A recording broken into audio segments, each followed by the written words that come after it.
Tech stocks once again dominated in 2025, and of course it was all about AI, pushing shares of companies like Microsoft and Nvidia higher. For the first time ever, in fact, Yahoo Finance named a private company its company of the year. That was OpenAI, of course. Now, as we get underway in 2026, we've got the tech industry really showcasing its latest innovations at the CES conference in Las Vegas. Tech editor Dan Howley has been on the ground there, as we heard from top names, including Nvidia's Jensen Huang and AMD's Lisa Su. Dan, what had the floor buzzing this week?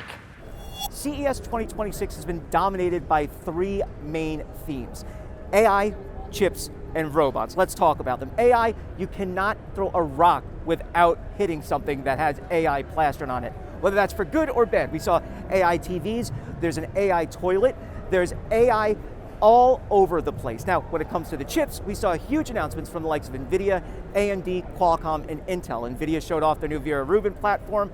AMD showed off its Helios rack scale. Intel showed off its Core Ultra Series 3 chip for PCs. And Qualcomm showed off their new PC chip as well as their Dragon Wing chip for robots. Speaking of robots, all those companies say that their chips will be used in robots at some point in time, whether that's currently in testing or at a future date. Those robots include things that will be used in industrial situations as well as in the home. In fact, LG showed off a new robot that's designed specifically to take care of things around the house. They call it a labor-free home, essentially folding laundry, putting the dishes away, baking if you wanted to, finding your keys, things along those lines. Now, the AI technology we've seen from Gemini with Google or ChatGPT with OpenAI, that's been very impressive so far. The AI in these robots also seems impressive, but the robots themselves are still a little finicky. They seem to move relatively slowly, so that's not exactly something that you would want in your home at this point. But what it does show is that at some point in time, in the not too distant future, robots will be all around us. Thanks, Dan. As Dan mentioned, Nvidia's Jensen Huang took the stage in Vegas to showcase several key upcoming innovations from the company, including the production of its new AI platform, Rubin. Here's a look at that key moment. And so we decided that we have to advance the state of the art of computation every single year, not 1 year left behind. And now we've been shipping GB200s. Year and a half ago. Right now, we're in full-scale manufacturing of GB300. And if Rubin is going to be in time for this year, it must be in production by now. And so today, I can tell you that Rubin is in full production.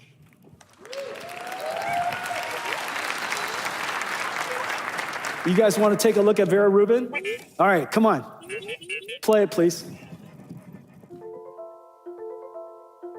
Rubin arrives just in time for the next frontier of AI. This is the story of how we built it. The architecture, a system of 6 chips, engineered to work as one, born from extreme co-design. It begins with Vera, a custom-designed CPU, double the performance of the previous generation, and the Rubin GPU.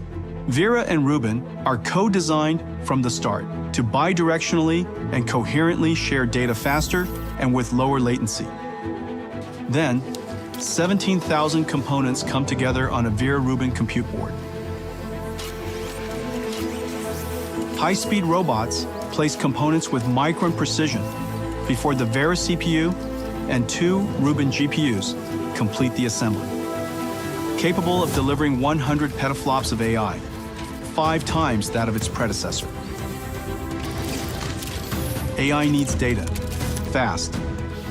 Connect X9 delivers 1.6 terabits per second of scale-out bandwidth to each GPU.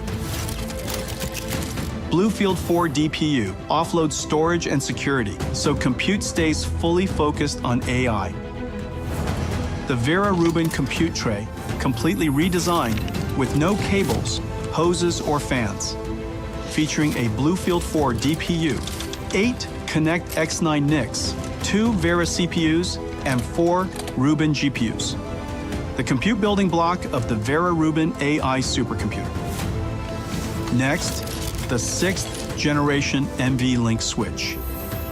Moving more data than the global internet, connecting 18 compute nodes, scaling up to 72 Rubin GPUs, operating as one. Then, Spectrum-X Ethernet Photonics, the world's first Ethernet switch with 512 lanes and 200 gigabit capable co-packaged optics scale out thousands of racks into an AI factory. 15,000 engineer years since design began, the first Vera Rubin MVL72 rack comes online. 6 breakthrough chips, 18 compute trays, 9 NVLink switch trays, 220 trillion transistors, weighing nearly 2 tons. One giant leap to the next frontier of AI. Rubin is here.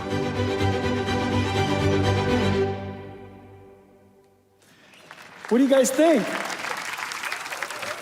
One of Nvidia's top competitors, AMD, also made waves in Las Vegas. CEO Lisa Su spoke about how her company is helping build the foundation to take AI to the next level. At AMD, our mission is to push the boundaries of high performance and AI computing to help solve the world's most important challenges. Today, I'm incredibly proud to say that AMD technology touches the lives of billions of people every day. From the largest cloud data centers to the world's fastest supercomputers to 5G networks, transportation, and gaming, every one of these areas is being transformed by AI. AI is the most important technology of the last 50 years, and I can say it's absolutely our #1 priority at AMD. It's already touching every major industry, whether you're going to talk about healthcare or science or manufacturing or commerce, and we're just scratching the surface. AI is going to be everywhere over the next few years. And most importantly, AI is for everyone. It makes us smarter. It makes us more capable. It enables each one of us to be a more productive version of ourselves. And at AMD, we're building the compute foundation to make that future real for every company and for every person. Now, since the launch of ChatGPT a few years ago, I'm sure we all remember the first time we tried it. We've gone from 1 million people using AI to now more than 1 billion active users. This is just an incredible ramp. It took the internet decades to reach that same milestone. Now, what we are projecting is even more amazing. We see the adoption of AI growing to over 5 billion active users as AI truly becomes indispensable to every part of our lives, just like the cell phone and the internet of today. Now, the foundation of AI is compute. With all of that user growth, we have seen a huge surge in demand in the global compute infrastructure, growing from about 1 zettaflop in 2022 to more than 100 zettaflops in 2025. Now, that sounds big. That's actually 100 times in just a few years. But what you're going to hear tonight from everyone is we don't have nearly enough compute for everything that we can possibly do. We have incredible innovation happening. Models are becoming much more capable. They're thinking and reasoning. They're making better decisions. And that goes even further when we extend that to agents overall. So to enable AI everywhere, we need to increase the world's compute capacity another 100 times over the next few years to more than 10 yottaflops over the next 5 years.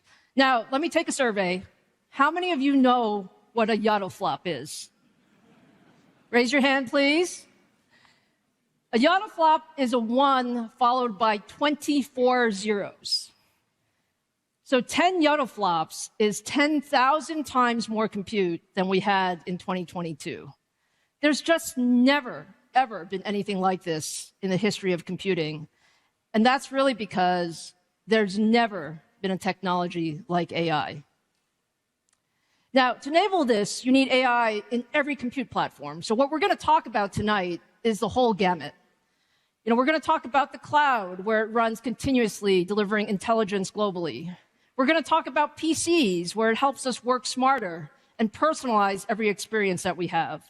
And we're going to talk about the edge, where it powers machines that can make real-time decisions in the real world. AMD is the only company that has the full range of compute engines to make this vision a reality. You really need to have the right compute for each workload. And that means GPUs, that means CPUs, that means NPUs, that means custom accelerators. We have them all. And each of them can be tuned for the application to give you the best performance as well as the most cost-effective solution.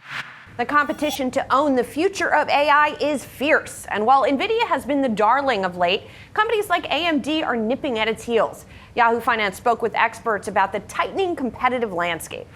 How has the competitive landscape, Paul, shifted for Nvidia over the past, let's say, 12 months, Paul? Has it meaningfully shifted? Is Jensen feeling heat from AMD? Is he feeling more heat from even the hyperscalers, the tech giants, his own customers?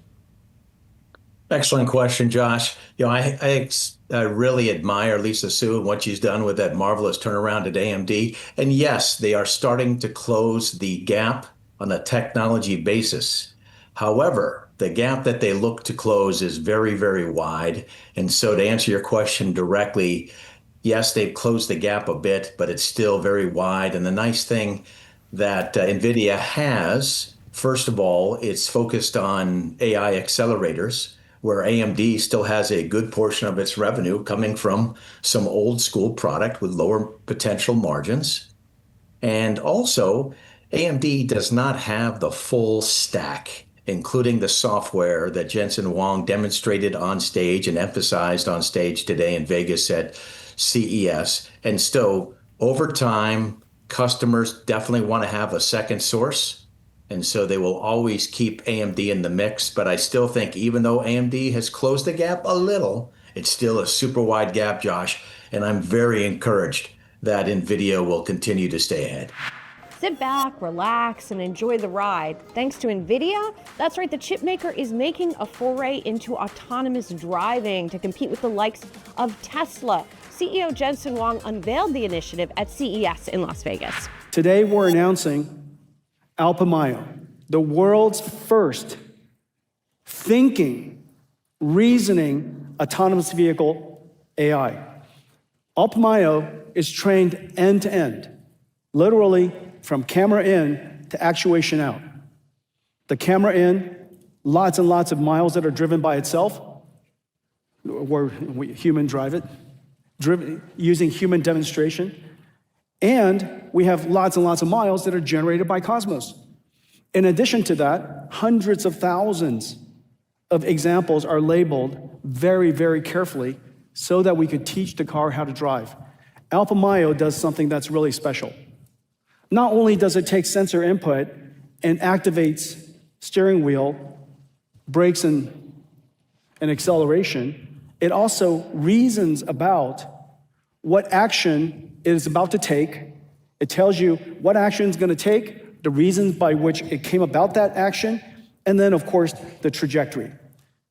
All of these are coupled directly and trained very specifically by a large combination of human-trained and as well as Cosmos-generated data. The result of it is just really incredible. Not only does your car drive as you would expect it to drive, and it drives so naturally because it learned directly from human demonstrators, but in every single scenario, when it comes up to the scenario, it reasons about, it tells you what it's going to do, and it reasons about what's about to do. Now, the reason why this is so important is because of the long tail of driving. It's impossible for us to simply collect every single possible scenario for everything that could ever happen in every single country, in every single circumstance that's possibly ever going to happen for all of population. However, it is very likely that every scenario, if decomposed into a whole bunch of other smaller scenarios, are quite normal for you to understand. And so these long tails will be decomposed into quite normal circumstances that the car knows how to deal with. It just needs to reason about it. And so let's take a look. Everything you're about to see is one shot. It's no hands. Routing to your destination. Buckle up.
have arrived. It's not just Nvidia driving the headlines in Vegas. Tech mainstay Qualcomm is eyeing humanoid robots. Dan Howley spoke with CFO Akash Palkhiwala. Well, we got this big guy right here. Yes. What can you tell me about this? This is running Qualcomm's Dragon Wing chip. Well, here we go. He's grabbing the fruit. What is going on here? What is the chip? What is Qualcomm powering back here? So this is the new platform that we announced, IQ10. If you think about the robotics problem statement, there are two things you need to solve. There is a locomotion, a motion problem statement, and then there is the brain, the AI problem statement. The platform we've built does both. It's one chip that is able to really control the motion of the device, but then also allow the device to think. There is a tremendous amount of AI capability on the device. And so this robot is looking, it's making a decision based on the color of the plates, the color of the fruit, and then driving the locomotion to pick up the fruit and put it in the right colored plate. It's a simple use case, but what this does is it shows that it is using the brain of the robots and it's using the movement of the robots and bringing the two together to make an action that then can be replicated in several other things that the robot can do. For something like this, you know, there's robots kind of galore here at CES. Thankfully, they're not going to overthrow us yet. But at what point do we start to see these kind of hitting the real world, kind of entering mass production in industrial settings, things like that?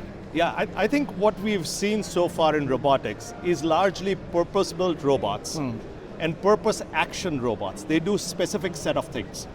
I think the next step is you can build something that has a brain now, takes advantage of all the AI progress that we've made over the last several years. You combine it with the motion, and now you can build a special purpose robot that does special things. Like as an example, you can have something that is in an industry, that's in a warehouse, that's in a manufacturing line, even in a home, that does very specific set of actions. The nirvana then is to have a general purpose humanoid that does all kinds of actions, that can think and perceive and see like a human being. I think we're a little away from that, but the next big step is to build special purpose humanoids that can do a lot of actions that we can do, and they're consistent, high efficiency, and they can do it for a very long period of time without getting tired, without needing a break, without needing a battery charge if you use a Qualcomm chip in it. Robots, chips, and new TVs dominated CES this year, but the conference is also known for showcasing quirky innovations, which this year include a smart toilet, Dan Howley, AI in the bathroom. CES always has tons of weird and fun products, and this year at CES 2026 is no different. There's literally more robots than I've ever seen in my entire life. Some of them have gotten so tired they've fallen down on their faces.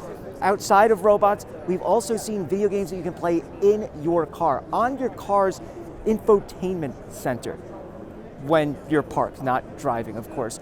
We've also seen some weirder things. There's an AI toilet. Sure, why not? There's also been some toys here. Lego is also here with its own smart bricks that include sound and light. There's plenty of other cool stuff here. Now, if you'll excuse me, I'm gonna go check it out. Well, that's a wrap on our coverage of CES. Big tech is just getting started in 2026. Tune into Yahoo Finance all year long for the latest AI advancements, big tech stock moves, and expert analysis on what it means for your portfolio.